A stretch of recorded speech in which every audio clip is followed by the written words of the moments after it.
When I was at school, I was described as being highly disruptive. And I think with Brexit this year, perhaps I've really now finally gone and done it. The difference is that my being disruptive at school was necessarily negative. My reason for wanting to disrupt our membership of the European Union is because I believe it will be a positive thing, not just for the United Kingdom, but ultimately for the rest of the European Union too. I came into politics through a very different path to most people today. I actually had a proper job once. Yeah, it's right, I worked in business. Isn't it awful? You're supposed to be an academic, I think, to be in politics these days, but no, I worked in the base metals industry for 20 years, the last 9 of which I ran my own company.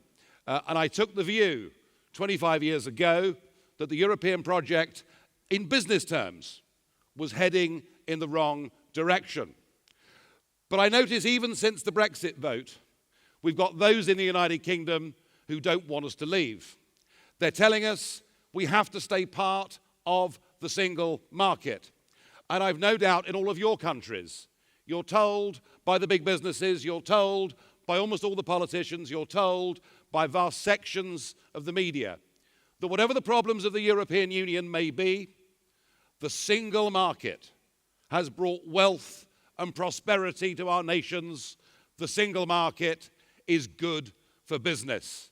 And what I want to do today is to attempt to deconstruct the single market, because I do genuinely think that businesses perhaps need to wake up to what they're involved in. Now, I know it's not the job of people in business to worry about politics.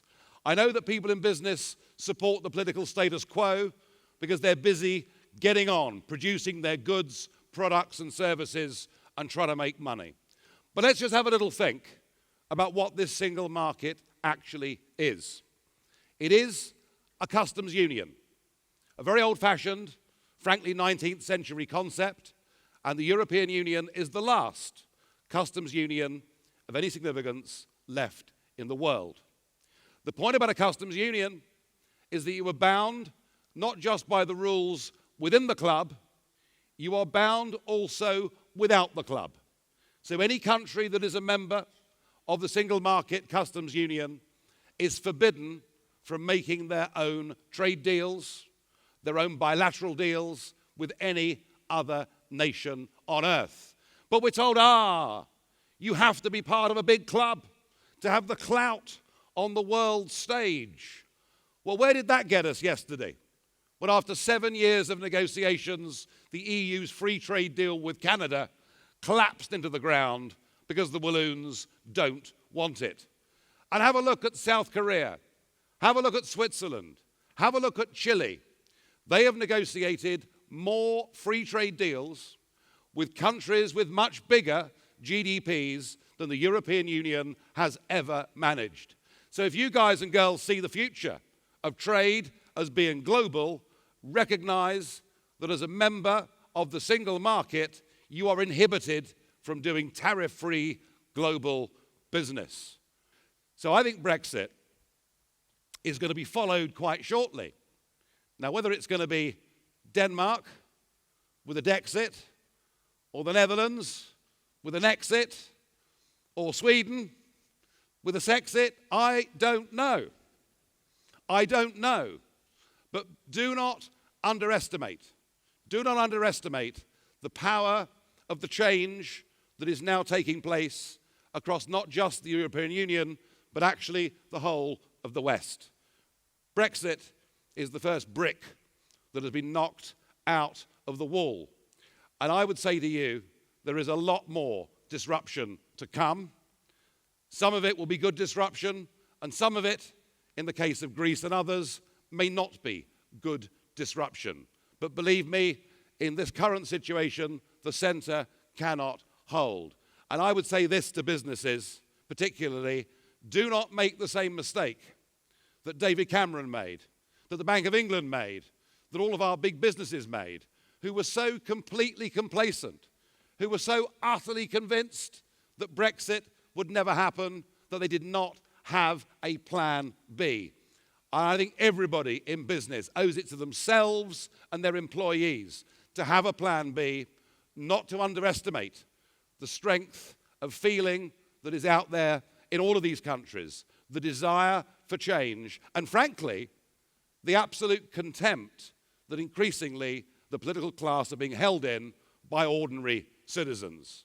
There's another question here, and soon we'll talk a bit about leadership, because how does it feel to have led a movement, seen it succeed, and then leave it? Well, I'd done my bit.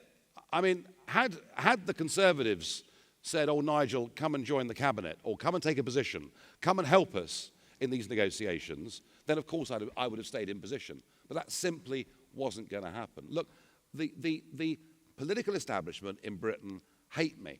They hate me for shaking the whole thing up. They hate me for costing them a prime minister and a chancellor. And they're never going to be forgiving of me. So there really isn't much in UK politics that I could now do. What I am going to do is, and I'll be in Strasbourg tomorrow morning, and it's marvellous. I've got seat number 20 on the front row, and Juncker's seat number 21. We can virtually touch each other. It's great. The choreography is wonderful. So I'm going to see out my time in the European Parliament, and after Article 50 is declared, what happens in Brussels is really, really going to matter. So I haven't given up on politics completely, but I have given up on political leadership.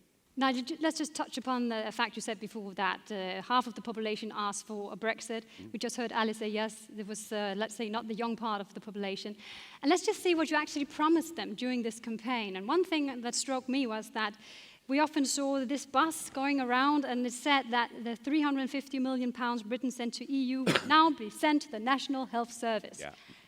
And the day after you won, you all came out and say, sorry, this isn't true. Well, no, but I just want to challenge. Could you say that you promised them a unicorn and they ended up with a pony? Well, I didn't promise them that, and I didn't promise them that. Actually, I told them that was a huge mistake, not to do it. I told them the figure to put was 220 million. Put 220 million a week would have been unarguable, because that's the net contribution, which we could have spent as we'd chosen. 350 was inaccurate because there is a rebate. But you know what? That wasn't what people voted. That was irrelevant. What was relevant was, can we make... Isn't it relevant to tell the truth? We've been lied to for 40 years. My parents voted in a referendum to stay part of a common market. They were told there was no politics involved. They were told we would retain sovereignty. We have been told some of the most gigantic lies in the history of democracy. But this was a lie too, Nigel. This is a factual inaccuracy compared to the stuff that Cameron said it would lead to the Third World War. I mean, goodness gracious me.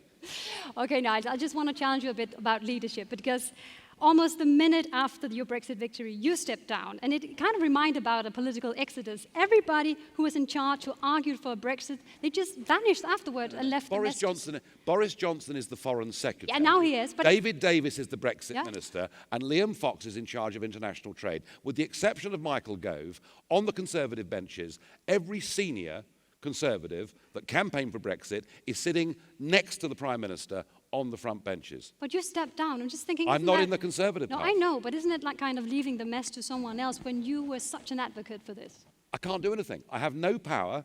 I have no role in this process in Britain, but I do have a role in Brussels. And believe you me, I'm going to be watching what happens once Article 50 is declared, like a hawk. Like a hawk. And I like to... And I shall make speeches in the European Parliament, and they'll be their usual constructive, helpful speeches, which I'm... Well, that's good. That's good.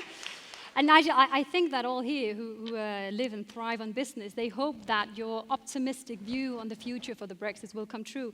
I'd just like to turn a bit towards another election coming up, the American election. Oh, yeah. Because Brexit and the current American election have a lot in common. It's, let's say, political disruption and an outcry from many voters to the establishment. I'd just like to show the audience what you said to CNN a few months ago when you were asked about the US election. Let's see. There's nothing on earth could persuade me ever to vote for Hillary Clinton. You're sure you don't want to think about that for a second? No, absolutely not. I mean, you know... I mean, she represents the political elite. It's almost as if she feels she has a sort of divine right to have that job.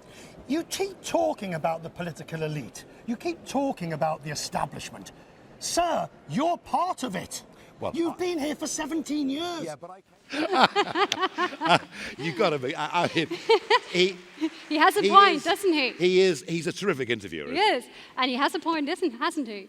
Well, I've never considered myself part of the political elite. I've always considered myself to be fighting against it and wanting change. And Hillary, it's very interesting. I mean, when Brexit happened, I mean, Hillary was in mourning. And we found out why just 3 weeks ago.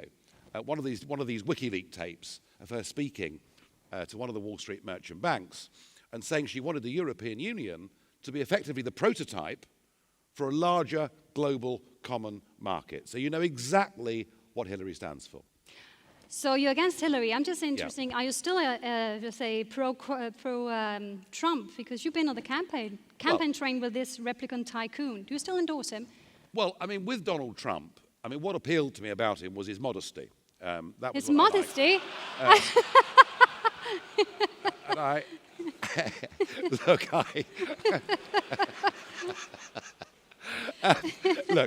look, I don't agree with a lot of the things that Donald Trump has said or the way in which he said them. But do I think, in terms of direction of travel, that he's getting it right by believing in nation-state democracy, by believing that we do face a serious Islamic terrorist threat. Hillary can't even bring herself to use the word. You know, do I think that Trump, when he talks about competitive corporation tax to get all that offshore money back into America, when he talks about getting the regulation off the back of small businesses, do I think with things like that he's heading in the right direction? Yes, I do. I haven't endorsed him. It's not the job of foreign politicians to get as heavily involved as that.